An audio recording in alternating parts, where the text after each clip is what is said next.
So yes, we're going to take a slightly different approach now, but the background to all this is still the same thing, that we want to make our water bodies, our lakes, sustainable when we want to use them and keep them looking beautiful. So just to prove that as a scientist, you have early starts in life which affect the way that you do things.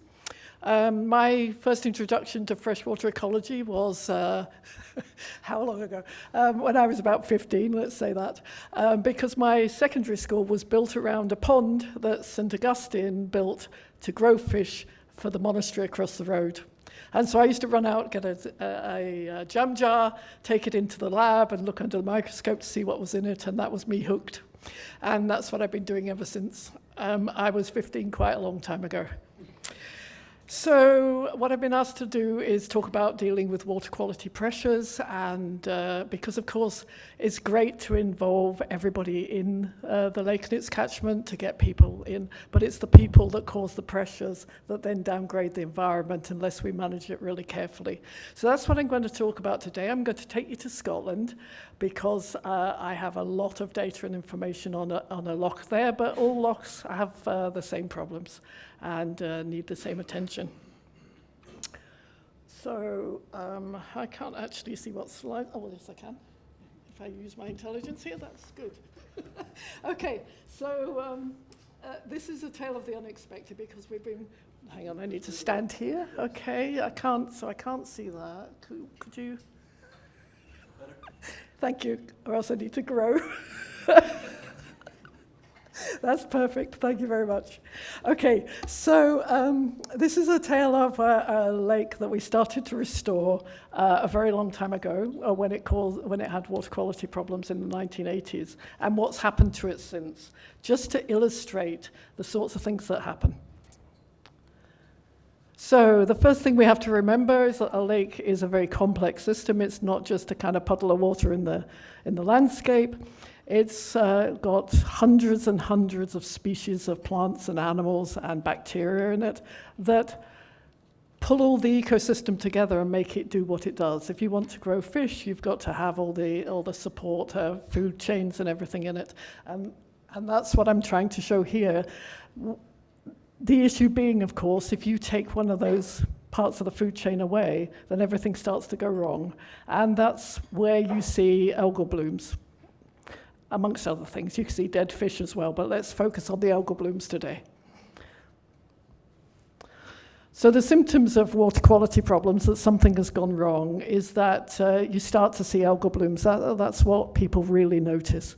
And we notice, and we're particularly bothered because a lot of these algal blooms are toxic. So if people drink the water, their dogs swim in the water, or people swim in the water, they can become really very sick.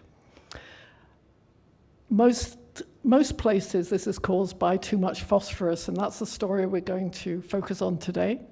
But it's not in every place, and the point I want to make today is it's important that we collect scientific data and we understand it before we start tinkering around with things, because I have a paper which I wish I brought with me called Unintended Consequences. It's what goes wrong if we don't really know what we're doing and we don't manage the whole environment. So at Lough Erne, there have been management interventions since 1839 that are really well documented, including everything that went wrong when they put them in. And that's what the paper's about, but I don't have that with me today. So algal blooms, we don't like them, but they're very common under warm, sunny, dry, still weather conditions, and those are the conditions under which we tend to go out and want to swim in the water, so we come into contact with them, and you see these signs up around different lochs everywhere, really, all over the world. Okay. Oh, there we go. Okay, so algal blooms are caused by warmer temperatures, by lots of sunlight, they like lots of bright sunlight, and by nutrients going into the water. Now those nutrients come in from farmland, they come in from people, they come in from sewage into the water, and they promote the algal blooms. Without the nutrients, the algae can't grow. The reason that we're focusing on the nutrients today is because there's very little we can do about the amount of sunlight. We can't unless we shade the water bodies. That's not really practical. We can't bring the temperature down. We're trying to control climate change. We're not doing a very good job of it. So the only thing we can focus on is trying to stop them growing by stopping the supply of nutrients. So at Lough Erne, which is where we're talking about today, we noticed very early on, we had data from 1968 onwards, and we noticed very early on that you get more algae if there's more phosphorus in the water, and that's what that graph shows you there. Algae are measured as chlorophyll, that's the amount of green color in the water. So the first thing we did was in 1985, we sat down and started developing a catchment management plan, looking at where all the phosphorus was coming from, what we were going to do about it. And working with the local community, even in those days when conservation was much more about keep out than it was get involved, the local community worked very hard to manage the farms better, put in buffer strips, reduce nutrient inputs, and we managed to reduce the amount of phosphorus that went in by 50% over about a 5-year period. And so we just run through the process of recovery, and this will show you how important it is to have data. So we started off with the blue dots, and as we reduce the amount of input, we go to the red dots, which is 1985 to 1994. And then we come further down, less algae, less phosphorus, coming further down that graph. And the target that we set ourselves is the black dot at the bottom. So here we go. So by 2014, we were doing really well, and we were really very pleased with ourselves because we'd said it would take about 20 years, and it did. We were seeing really, really good water quality by 2012, 2014. Am I pointing it the wrong way? Okay, we even put a large article in the newspaper saying how clever we'd been. Lough booming after big blooming cleanup, it says. So it was in the national newspapers. It was really very famous for something that had actually worked. But then it started to go wrong. So you can see these green dots starting to go back up that curve. So by about 2022, I haven't got the most recent data on here, we'd started to go back up that curve. We were getting more phosphorus, we were getting more algae. But just going back to the conservation, the period when things were getting better, one thing we noticed was that because we had less algae, the water was clearer, underwater plants were growing better, and just to take the pochard as an example, this bird, it's in the nature reserve, was doing very well at Lough Erne compared to the black line, which is the rest of Scotland. So the water quality has a lot of knock-on effects to the rest of the ecosystem, right the way up to birds. So when we got to about 2018, it all really started to go wrong. And you can see down in the bottom left, that picture, the local people, they knew exactly what the problem was. It was the building of these houses they didn't want in their villages, had created the sewage, was causing the algal blooms. And then somebody took my data, not my data, but the Institute's data, and used that to prove that the phosphorus levels had been higher when there were more people moving into the catchment, which is a reasonable assumption to make until you split the data into summer and winter, because it's not an area that's very touristy, no more people in the summer. And yet the phosphorus was much, much higher in the summer, feeding the algal blooms, than in the winter. So looking back at the data, what we could see, the top graph at the top there, you can see that you get very high algal blooms when the water temperature goes above 15 degrees in the summer, and it's doing that more and more frequently as time moves on, and we're getting much more algal blooms. Not particularly more people in the catchment, no more coming off the farmland as far as we can see. It's because these very high temperatures and still conditions mean it's coming out of the sediments. It's all been stored in the sediments and it's recycling and causing this problem, which is something we just didn't expect.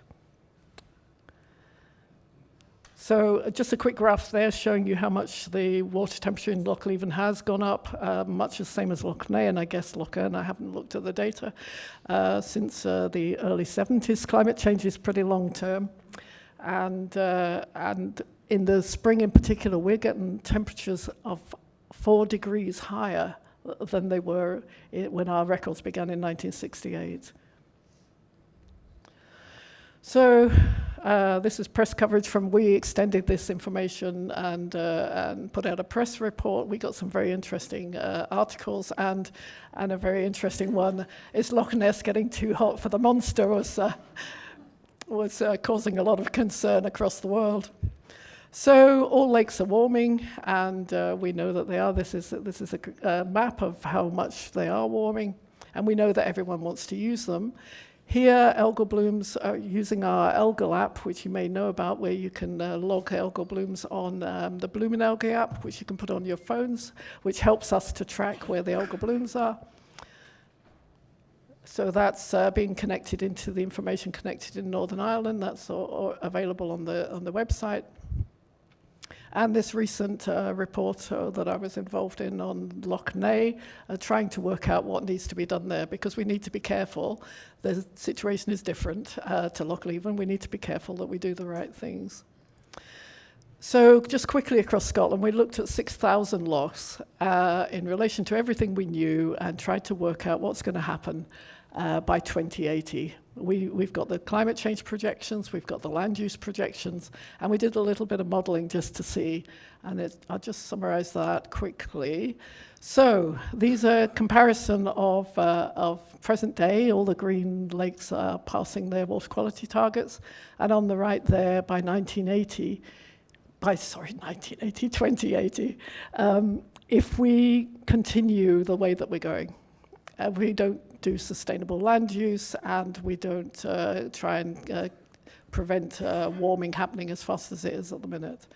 So that's here, and this similar thing. So this is slightly different. This is the risk of our lakes failing World Health Organization targets for recreational use and drinking water. And you can see very few in Scotland, and presumably here, fail in 2020 on the left there, and the red dots show how many will be failing by 2080 in terms of recreational use and drinking water. So there's some key messages which I'll just go through very quickly because I know I'm running over time. So it's really, really important, and what people don't realize, very important that we get good measurements and good monitoring data, not just of the thing you're interested in, but all the environmental data around it, so that we can work out why things are happening. At the moment, we have the Water Framework Directive, which collects a lot of data to tell you your lakes are getting worse. It doesn't collect the data that you need to know what to do about it, for example. Climate change is changing the sensitivity of your lakes to the nutrients that come in, and so for a small amount of nutrients or no increase, we're getting much bigger water quality problems. And one of the things that people, I think, forget about, certainly scientists tend to forget about it unless they work with me, I think, but is that decision support tools. We need simple ways of converting the science and our understanding of lakes from a scientific perspective into information that helps people to manage lakes sustainably and improve their water quality. And this is something we're starting to work on much more now. There's a lot of demand for it. You're not going to go and read 100 scientific papers and work out what to do with Lough Erne. But there are ways that we can put this information into these sorts of decision support tools for you so that you have better access to it. And that's what we're working on at the minute. We're working on that over the whole world, not just locally. And thank you for listening, and I'm sorry if I've overrun a little bit.